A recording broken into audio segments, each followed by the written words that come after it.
Imaginez, vous passez des années à être un fantôme dans votre propre maison, tandis que tout le monde autour de vous brille comme des étoiles filantes, sauf vous. C'est exactement ce que Thelma Wade, à 26 ans, a ressenti tout au long de sa vie, jusqu'à ce dîner de famille qui a tout changé. Ce n'était pas n'importe quelle dispute, non. Ce fut le déclencheur d'une révolution silencieuse qu'elle préparait depuis des années, alors que tout le monde l'ignorait. C'était un samedi comme les autres, avec la table mise et la tension dans l'air, coupée au couteau. Sa mère, avec ce doux et faux sourire qu'elle seule avait, a lâché la bombe. « Chérie, ta sœur a besoin de ta chambre pour installer son studio live. » Le moment est venu de céder l'espace. Thelma se figea. Ce n'était pas seulement une pièce, c'était son refuge, le seul coin du monde où elle pouvait être elle-même, loin des regards dédaigneux et des comparaisons constantes. Avant qu'il ait pu réagir, son père frappa la table si fort que les couverts tremblèrent. « Soit tu es d'accord, soit tu fais tes valises et tu quittes cette maison, » rugit-il, les yeux injectés de sang d'une colère qu'elle connaissait déjà bien. Le silence qui suivit fut assourdissant. Sa sœur, bien sûr, se rassit sur sa chaise avec un petit sourire de victoire, comme si elle avait déjà gagné la partie avant même qu'elle ne commence. Son jeune frère, Ronald, bougeait inconfortablement sur son siège, évitant de la regarder encore un autre spectateur de cette pièce dans laquelle elle était toujours le personnage secondaire oublié. Elle aurait pu exploser. Elle aurait pu jeter sur la table chaque fois qu'on la négligeait, chaque compliment qu'on lui volait pour le faire à sa sœur, chaque rêve qu'on piétinait comme s'il ne valait rien. Mais non. Thelma a juste souri. Un sourire lent et calculé qui fit froncer les sourcils à sa mère et qui fit serrer les dents à son père. Il n'avait aucune idée de ce qui allait arriver. Il pensait qu'elle était toujours la même fille soumise, qui ravalait chaque humiliation en silence. Leur erreur. Parce que cette fois, elle avait un plan. Et lorsque ce plan se réaliserait, ce serait leur monde qui basculerait. Et toi? Si tu étais à sa place, que ferais-tu? Voudriez-vous ravaler votre fierté et céder une fois de plus? Allez-vous l'affronter ou, comme Thelma, souririez-vous avec la certitude que la vengeance ou plutôt la justice serait servie froidement, au bon moment? Grandir à Richmond n'a pas été facile pour Thelma. Dans une modeste maison à 2 étages, où les voisins connaissaient même le menu du dîner de chacun, elle était la fille invisible. Sa sœur, Théa, était la star incontestée, une aspirante influenceuse qui répétait toujours des poses devant le miroir, récoltant les compliments comme s'il s'agissait de trophées. Son père, directeur de magasin, a fait de grands efforts pour que cela se réalise, n'importe quel caprice, n'importe quel rêve, devenait réalité. Sa mère, employée de banque, a complété le tableau, de nouvelles robes pour les spectacles, des cours de danse, un projecteur dans la salle pour les spectacles à domicile. Ils l'ont applaudi comme si elle était déjà une célébrité, tandis que leurs yeux brillaient de fierté. Ronald, le plus jeune, était le prince gâté, voiture télécommandée, poupée chère, friandises cachées avant le dîner. Chacun de ses rires était célébré comme un chef-d'œuvre. Thelma. Eh bien, Thelma était juste. Thelma. La fille qui n'attirait pas l'attention, qui n'exigeait rien, qui ne méritait même pas un regard supplémentaire. Mais ce qu'il ne savait pas, c'est que, pendant que Théa répétait des chorégraphies et que Ronald jouait avec ses jouets, Thelma dévorait des livres. Des livres épais, pleins de chiffres, d'économies, de stratégies, des choses qui, pour ses parents, n'étaient que des absurdités. Pourquoi ne ressembles-tu pas davantage à ta sœur? Maman soupira en regardant la pile de rubans du concours Théa. Le père fut encore plus direct, ces chiffres ne vous mèneront nulle part. Sa chambre, avec des étagères pleines de livres froissés et un petit bureau où il gardait ses rêves, était son seul territoire. Là, elle se sentait en sécurité. Là, elle pouvait être ambitieuse sans être jugée. Mais même cela lui a été retiré. À 13 ans, il a commencé à travailler le week-end dans une épicerie locale, emballant des produits d'épicerie pour quelques pièces. Chaque centime était conservé dans une boîte en métal sous son lit, rêvant du jour où il pourrait acheter un ordinateur pour étudier la finance.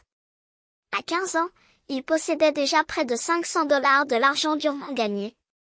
Jusqu'au jour où Théa rentra à la maison excitée en parlant d'un concours qui nécessitait une vidéo d'entrée très coûteuse. La solution? Les parents n'y ont pas hésité, ils ont fouillé la boîte de Thelma et ont pris chaque centime pour acheter un nouveau caméscope, avec trépied et tout, pour sa sœur. C'est pour son avenir, dit son père, sans même la regarder dans les yeux. Théa, bien sûr, enregistrait déjà ses gyrations dans la pièce, tandis que Thelma restait immobile, la poitrine serrée et ses rêves brisés. Il n'a pas pleuré. Il n'a pas crié. Elle retourna dans sa chambre, ferma la porte et ouvrit un autre livre. Ce moment a allumé un feu en elle. Je n'allais plus demander des miettes d'attention. Il n'allait pas rivaliser pour un amour qui ne serait jamais le sien. Elle allait prouver sa valeur à sa manière, à son rythme. Pendant que Théa courait après les projecteurs et que Ronald se faisait chouchouter, Thelma se plongeait dans ses études. Le nombre est devenu son arme, sa fuite, sa rébellion. Il a obtenu des A, est resté tard à la bibliothèque et a appris des choses que ses professeurs ne pouvaient même pas rêver d'enseigner. Sa chambre est devenue une forteresse, où il planifie silencieusement comment sortir de leur ombre. Pas avec du drame, pas avec des combats, avec de la stratégie. Lors d'un barbecue familial, un voisin lui a demandé ce qu'elle voulait faire quand elle serait grande. Avant qu'il ait pu répondre, sa mère a ri. Oh, elle aime ces choses ennuyeuses avec les chiffres. Théa rit, rejetant ses cheveux en arrière, tandis que son père changeait de sujet pour parler de la dernière audition de sa fille préférée. Thelma se mordit la lèvre et s'éloigna. Il a juré qu'un jour il verrait. Et ce jour est arrivé. Après le lycée, alors que Théa rêvait encore de gloire, Thelma s'est plongée tête première dans ce qui comptait vraiment, le pouvoir des nombres. J'ai passé des nuits blanches à étudier la finance, suivi des cours en ligne gratuits, rempli des cahiers de notes sur les investissements. Son bureau était un champ de bataille, couvert de graphiques, de feuilles de calcul et de livres empruntés à la bibliothèque. Tu joues toujours avec ces chiffres, dit la mère avec un ton de pitié. Le père était pire, cela ne vous mènera nulle part. Mais elle s'en fichait. Il a obtenu des bourses, a perfectionné ses textes jusqu'aux petites heures du matin, au moment où il s'y attendait le moins, a obtenu une bourse complète dans une université locale. Il travaillait le week-end dans une petite société financière du centre-ville, fournissant des services bureaucratiques, mais chaque chiffre qu'il analysait, chaque client qu'il servait le rapprochait de son objectif. Il pensait perdre du temps. Elle savait qu'elle bâtissait un empire. Et tout cela, sans quitter la pièce qu'ils avaient autrefois tenté de lui enlever. Qu'une simple pièce avec 4 murs et un plafond fissuré. C'était l'endroit où j'avais transformé les silences en stratégie, les doutes en décisions et les rêves en chiffres qui ne mentaient pas. Chaque centime qui passait entre ses mains, des retraités qui voulaient voyager, des femmes au foyer qui rêvaient de créer une entreprise, des jeunes qui avaient besoin de se désendetter, avaient été multipliés là-bas, entre ces murs qu'il voulait maintenant enlever. Et le plus ironique? Il ne savait pas que pendant que Théa passait des heures à monter des vidéos pour des milliers de followers qu'il oublierait en une semaine, j'avais construit quelque chose qui durerait des générations. J'ai pris une profonde inspiration, laissant le poids de ses regards reposer sur moi. Ma mère, avec son sourire forcé de quelqu'un qui se considérait déjà comme victorieuse. Mon père, les bras croisés, prêt à écraser toute résistance. Tania, avec cet air supérieur de quelqu'un qui pense que le monde tourne autour, aime. Et Ronald? Ronald était la seule exception. Ses doigts tambourinaient sur la table, les yeux fixés sur son assiette, comme s'il calculait le prix de tout cela. Il le savait. Pas les détails, pas les chiffres, mais il savait qu'il y avait quelque chose de plus là-dedans. Quelque chose qu'ils n'ont jamais pris la peine de demander. Tu as une semaine, ma mère a coupé le silence, comme si elle lui rendait service. En attendant, videz la pièce. Théa a déjà tout prévu, lumière, caméra, l'espace sera parfait pour les adeptes. Cette fois, c'est mon père qui a ajouté, avec la voix grave de quelqu'un qui n'a pas l'habitude d'être interpellé. Si tu as besoin d'aide pour emballer tes affaires, on peut appeler des hommes. Nous ne voulons pas de désordre. Il parlait comme s'il négociait avec un enfant, et non avec la femme qui, au cours des 3 dernières années, avait déplacé plus d'argent qu'ils n'en avaient collecté au cours de leur vie. Mais je n'allais pas discuter. Je n'allais pas mendier. Je ne le justifierai pas. J'ai posé calmement la serviette sur l'assiette, comme si nous parlions de la météo. Puis j'ai levé les yeux, un par un, comme si je mémorisais ce moment. Ma mère déglutit difficilement. Mon père fronça les sourcils, confus par le manque de réaction. Tania ouvrit la bouche pour lâcher une autre raillerie, mais je fermai les yeux une seconde, savourant le silence avant la tempête. Tu sais, dis-je d'une voix basse mais suffisamment ferme pour faire pinter les couverts de Ronald contre son assiette, je comprends en quelque sorte. Ils échangèrent des regards, comme s'ils s'attendaient à un éclat, des larmes, des excuses. Au lieu de cela, souriez. Pas le sourire timide de quelqu'un qui demande la permission, mais le sourire de quelqu'un qui connaît déjà la fin de l'histoire. Tu as toujours pensé que je perdais du temps. Que mes chiffres, mes projets, mes nuits blanches ne valaient rien. Une pause. D'une certaine manière, tu avais raison. Théa n'a pas pu résister. Bien sûr, nous avions raison. Que passes-tu toute la journée enfermée dans cette pièce? Les factures d'épicerie? Je les ignorais. Mes yeux étaient fixés sur mes parents, qui semblaient désormais inconfortablement attentifs. Tu avais raison, répétai-je, parce que je ne faisais pas que faire des calculs. Je construisais un héritage. Pendant que vous pariez tout sur la gloire de Tania pendant 15 minutes, pendant que vous pensiez que Ronald serait la prochaine star du football simplement parce qu'il tapait dans un ballon, je créais quelque chose que ni le temps ni les tendances n'effaceraient. Mon père a ouvert la bouche, mais j'ai fermé la main dans un geste subtil, comme pour dire « Attends ». Il ferma, ravalant les mots. Cette pièce, j'ai montré le plafond, comme si je pouvais voir à travers les poutres, est l'endroit où est née une entreprise qui gagne plus en un mois que cette maison ne vaut en une décennie. C'est là que j'ai appris que le succès ne se mesure pas en nombre d'adeptes, mais en vies transformées. Dans des rêves qui ne sont plus que des rêves. Théa laissa échapper un rire incrédule. S'il te plaît. Pensez-vous que nous croirons ce mensonge? Si tu étais si riche, tu ne vivrais pas ici, ne mangerais pas notre nourriture, n'utiliserais pas notre lumière. J'ai choisi d'être ici, dis-je sans élever la voix, mais avec une fermeté qui la fit taire.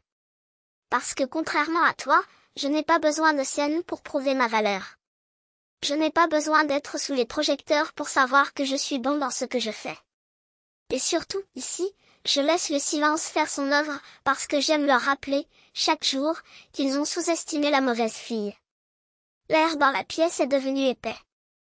Ma mère agrippait le bord de la table, les jointures blanches. Mon père avait l'air sur le point d'exploser, mais quelque chose dans mon regard le fit hésiter. Ronald, pour la première fois, me regarda avec autre chose que de l'indifférence. C'était presque de l'admiration. Alors, continuai-je en prenant mon verre d'eau et en buvant une gorgée, comme si nous étions en réunion de travail, si tu veux vraiment cette chambre, c'est la tienne. Théa n'a pas pu se contenir. Y.A. Je savais que tu le ferais. Mais l'interrompis-je avec un sourire qui n'atteignit pas mes yeux, ça va coûter cher. Silence. Quoi? A demandé ma mère, la voix tremblante. Cette pièce, je l'ai encore souligné, est le siège social de mon entreprise. Et comme toute propriété commerciale, elle a une valeur. Une valeur élevée. Mon père a ri, d'un rire sec et sans humour. Vous plaisantez, n'est-ce pas? Il n'y a rien de bon là-bas. Oui, il y en a, répondis-je calmement. Il a une entreprise évaluée à 8 chiffres. Il y a des contrats, des propriétés intellectuelles, une clientèle qui me fait confiance depuis des années. Surtout, il y a la preuve que je ne suis pas l'échec que vous m'avez décrit. Preuve? Théa ricana. Montre donc.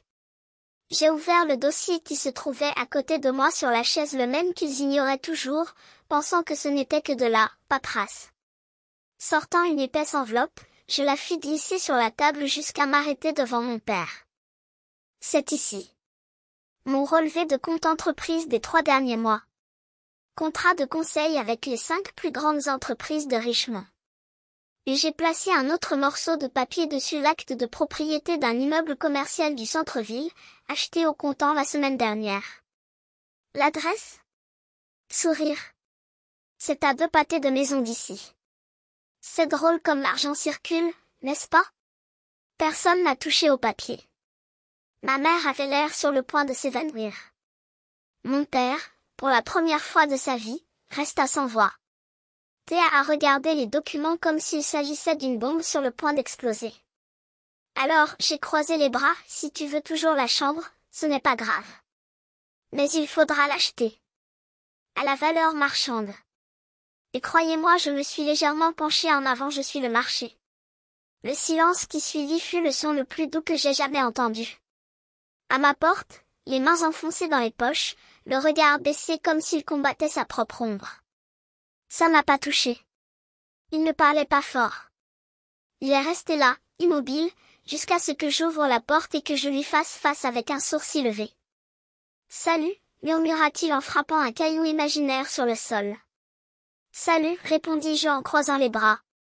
Quelque chose que tu veux? Ou êtes-vous simplement venu admirer le tableau? Il déglutit difficilement. Ronald n'était jamais venu vers moi de son plein gré. Il a toujours été l'enfant gâté, celui qui recevait tout sans demander, celui qui n'avait jamais à transpirer pour quoi que ce soit. Jusqu'à maintenant. Commença-t-il, la voix tremblante. J'ai vu ce qui est arrivé à Théa. Et avec les parents. Et je ne veux pas finir comme ça. Cela m'a pris par surprise. Pas pour ses aveux, mais pour son honnêteté brute. Il n'y avait aucune excuse, il n'y avait aucune justification. Juste un gamin d'une vingtaine d'années regardant l'abîme que sa famille avait creusé et réalisant, pour la première fois, qu'il pourrait être le prochain à tomber. Entrez, dis-je en m'écartant pour le laisser passer. Il hésita, comme s'il ne savait pas si c'était une invitation ou un piège. Mais il est entré. Et quand il a franchi le seuil de ma maison, quelque chose a changé. Ce n'était pas un grand moment, il n'y a eu ni larmes ni discours. C'était juste un garçon assis sur mon canapé, regardant les murs que j'avais peints, les meubles que j'avais choisis, et comprenant, sans que j'aie besoin de le dire, que tout cela était le résultat de quelque chose qu'il n'avait jamais pris au sérieux, le travail. Comment as-tu fait? A-t-il finalement demandé, ses doigts joints avec le bord d'une couverture que j'avais laissé jeter sur l'accoudoir du canapé. Je travaille, répondis-je sèchement. Pendant que tu te moquais de mes feuilles de calcul, pendant que tu pensais que je jouais aux grandes, je construisais quelque chose. Et quand tu m'as poussé contre le mur, j'ai utilisé ce mur comme marche. Il baissa la tête. Pas par honte, mais par quelque chose de pire, la reconnaissance. Je ne sais pas comment faire tout ça, a-t-il admis. Bien sûr que tu ne le sais pas, acquiesça-t-il. Parce que personne ne t'a jamais appris. Vous avez été élevé dans la croyance que le monde vous devait quelque chose. Mais voici la vérité, Ronald, le monde ne doit rien à personne. Tu veux quelque chose? Vous allez devoir transpirer pour ça. Et quand tu tomberas, tu devras te relever seul. Il m'a regardé, et pour la première fois, j'ai vu autre chose que l'enfant gâté. J'ai vu un homme embryonnaire, effrayé, mais prêt à essayer. Apprends-moi? Il a demandé. J'aurais pu dire non. J'aurais pu lui fermer la porte au nez, le laisser apprendre à ses dépens. Mais j'ai regardé ce visage tellement semblable au mien, si plein de potentiel gaspillé et je me suis souvenu de toutes les fois où j'avais été ignoré, rabaissé, traité comme si je n'en valais pas la peine. D'accord, dit-il en attrapant un bloc-notes sur la table. Mais tu suivras mes règles. Et la première c'est, ici, tu n'es pas mon frère. Tu es mon élève. Et si vous ne le prenez pas au sérieux, la porte est là. Il hocha la tête, ses yeux brillant de quelque chose qui n'était pas de l'espoir, mais de la détermination. Et pour la première fois depuis des années, j'avais l'impression que peut-être, juste peut-être, quelque chose de bon pourrait sortir du chaos qu'était ma famille. Mais je ne parierais pas là-dessus. J'allais juste travailler. Parce qu'en fin de compte, c'était la seule chose qui comptait vraiment. Jusqu'au jour où il s'est pointé à ma porte, son sourire arrogant disparu, les yeux baissés. Je suis désolé, dit-il, sa voix rauque, presque brisée. Je n'avais jamais réalisé à quel point nous étions injustes envers toi. Il a avoué qu'il n'a vu la vérité qu'en voyant la maison familiale vendue, la carrière de Tonia en ruine et moi, de l'autre côté de la rue, tenant bon. Le privilège qu'il a toujours eu, les vêtements de marque, les fêtes interminables, l'argent gaspillé le pesait désormais comme du plomb. Je vais me suicider avec mes études, déclara-t-il, le regard enfin sérieux.